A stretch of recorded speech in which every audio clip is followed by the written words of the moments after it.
खुलुमबाय लोगोफोर, नोंथांमोनखौ बयखौबो गिबियावनो आंनि चेनेलाव बरायग्रोनानै लाबाय। आसा खालामो नोंथांमोना आंनि भिडिअखौ जोबजासिम नायलांगोन आरो सोरबाफोर चेनेलाव गोदानै फैदोंब्ला दासिमबो जुदि आंनि चेनेलखौ साबस्क्राइब खालामाखैब्ला अन्नानै चेनेलखौ साबस्क्राइब खालामनानै हो, लोगोसे लाइक आरो शेयार खालामना होदो लोगोफोर।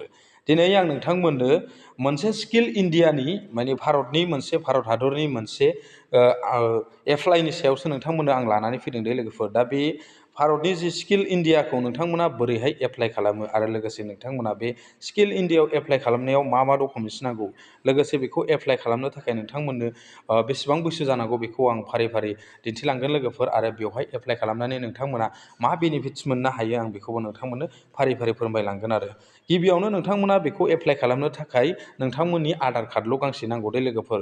बे आधार कार्ड गांसे थायोब्लानो नोंथांमोना बेवहाय एप्लाइ खालामनानै लानो हायो आरो लोगोसे मबाइल नाम्बार नांगौ, बेनिफ्राय जिमेल नांगौ। दा बेखौ एप्लाइ खालामनो थाखाय नोंथांमोना बबेयाव थांनो नांगौ आरो माबोरै एप्लाइ खालामनांगौ बेनि सायाव आं नोंथांमोननो दिनै भिडिअ लाबोदों आरो लोगोफोर।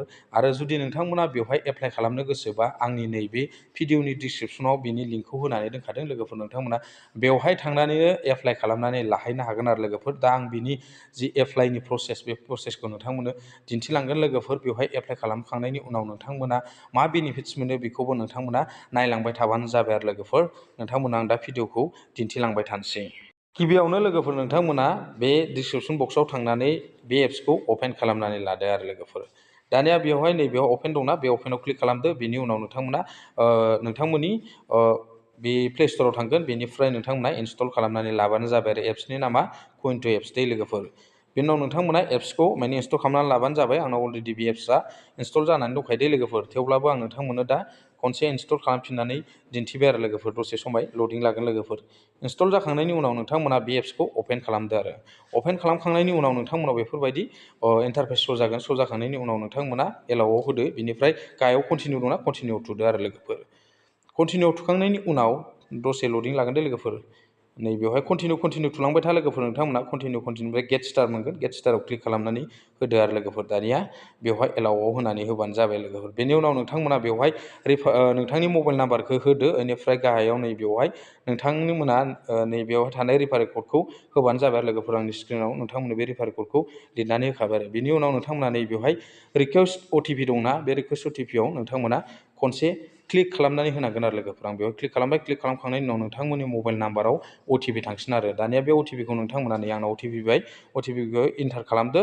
बेनि उनाव नोंथांमोना बेवहाय नोंथांनि फार्स्ट नेम बेखौ बेवहाय फिलआप खालामदो। बिनि उनाव लास्ट नेमखौबो नोंथांमोना बे फिलआप खालामनानै क्लिक होदो आरो। क्लिक होखांनायनि उनाव नोंथांमोना नैबेवहाय जायखिजाया 6था सेलेक्ट खालामनानै लाबानो जाबाय लोगोफोर। नोंथांमोना जायखिजाया 6था सेलेक्ट खालामदो, आं जायखिजाया 6था सेलेक्ट खालामबाय। 6थानि गोबां खालामबाबो जेबो नङा। बिनि उनाव कन्टिनिउ होदो लोगोफोर। कन्टिनिउआव क्लिक खालामनानै होदो। क्लिक खालामखांनायनि उनाव आरो नोंथांमोना बेवहाय इन्टारफेस शो जाबावगोन। बेयावबो नोंथांमोना 6था सेलेक्ट खालामनानै ला, जायखिजाया 6था सेलेक्ट खालामना लाबानो जाबाय। आं बेवहाय जायखिजाया 6था सेलेक्ट खालामनानै लाबाय, बिनि उनाव कन्टिनिउ थुबाय। थुखांनायनि उनाव दानिया नोंथांमोनाव बेफोरबायदि मोनसे इन्टारफेस शो जासिगोन आरो। दानिया बे मोनसे ससियेल मिडिया प्लेटफर्म, बेयो अपेन जाबाय आरो। जाखांनायनि उनाव गाहायाव दंना गेट भेरिफाइड, नै बेवहाय नाव दङना, बेवहाय क्लिक हियार नुजागोन दे लोगोफोर। बे क्लिक हियाराव नोंथांमोना क्लिक खालामनानै होनो नांगोन आरो। नैबे गाहायाव दंना क्लिक हियार नङा, बे क्लिक हियाराव नोंथांमोना बेवहाय क्लिक खालामनानै होनांगोन। क्लिक खालामबाय। क्लिक खालामखांनायनि उनाव नोंथांमोनाव बेफोरबायदि इन्टारफेस शो जागोन। दानिया नोंथांमोना भेरिफाइड उइथ गुगोलाव क्लिक खालामदो। बेयाव क्लिक खालामखांनायनि उनाव नोंथांमोननि जायखिजाया मोनसे जिमेलखौ बेयाव सेलेक्ट खालामनानै लाबोदो आरो। आं बेवहाय जायखिजाया मोनसे जिमेल सेलेक्ट खालामना लाबाय। खालामखांनायनि उनाव नोंथांमोना बेवहाय नोंथांनि जि डेट अफ बार्थ बेखौ फिलआप खालामनानै लादोलै लोगोफोर। बेवहाय नोंथांमोननि जिमेला श' जाबाय। बिनि उनाव नोंथाङा मेल ना फिमेल बेखौबो नोंथांमोना सेलेक्ट खालामनानै लानो हागोन आरो लोगोफोर। बेवहाय आं डेट अफ बार्थखौ सेलेक्ट खालामनानै लाबाय।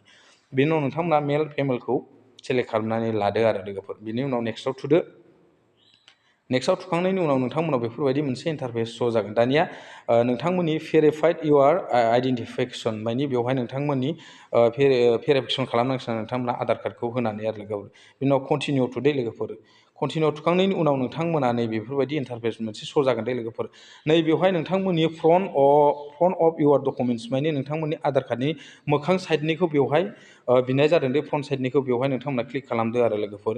बेयाव क्लिक खालामखांनायनि उनाव नोंथाङा बेवहाय नोंथांनि आधार कार्डखौ गेलारिनिफ्राय लानानै फैदो दे लोगोफोर। लाना फैखांनायनि उनाव नोंथांमोना नैयाव टेक फट' बेवहाय दंना, बे टेक फट'आव नोंथांमोना बेवहाय क्लिक खालामनांगोन आरो लोगोफोर। बेवहाय आधार कार्डखौ लानानै फैखांनायनि उनाव दै लोगोफोर, नै आंनियावहाय डाइरेक्ट आधार कार्डखौ केमेरा खालामनानै लाना फैबाय आरो लोगोफोरनि अपेन केमेरा खालामनानै लानानै फैबाय आं बेवहाय केमेरा बानायबाय दं लोगोफोर। बेनि उनाव नोंथांमोना बे स्क्रिनाव क्लिक खालामनानै होदो, बिनि उनाव कनफार्माव थुनानै होदो आरो लोगोफोर। कनफार्माव थुखांनायनि उनाव नोंथांमोना दसे समाय लडिं लागोन दे लोगोफोर, प्रसेसिं जाबाय दं। प्रसेसिं जाखांनायनि उनाव दानिया नोंथांमोना बेक साइडखौ होदोलाय, बेक साइडखौबो केमेरा खेबदोलाय। बेक साइडखौ केमेरा खेबखांबाय आं, खेबखांनायनि उनाव नोंथांमोना गाहायाव दंना कनफार्म, बे कनफार्माव थुनानै होफिनदोलाय। दानिया बेक साइडबो जाबाय फ्रन्ट साइडबो जाबाय, मोननै साइडखौबो नोंथांमोना क्लिक खालामनानै लाबाय आरो लोगोफोर, दानिया एड खालामनानै लाबाय। दानिया कन्टिनिउआव क्लिक खालामदो। कन्टिनिउआव क्लिक खालामखांनायनि उनाव नोंथांमोननाव मा इन्टारफेस नुजागोन नायदो लोगोफोर, आं नोंथांमोननो दिन्थिलांगोन आरो लोगोफोर। दानिया सेल्फि फट' ओंखारबाय लोगोफोर, आं दा सेल्फि लाबाय, नोंथांमोनावबो सेल्फि ओंखारगोन, सेल्फि लादो। बिनि उनाव इउआर साबमिट इज आन्डार रिभिउ बेबायदि देखायगोन दे लोगोफोर, बेवहाय टाइम खारगोन।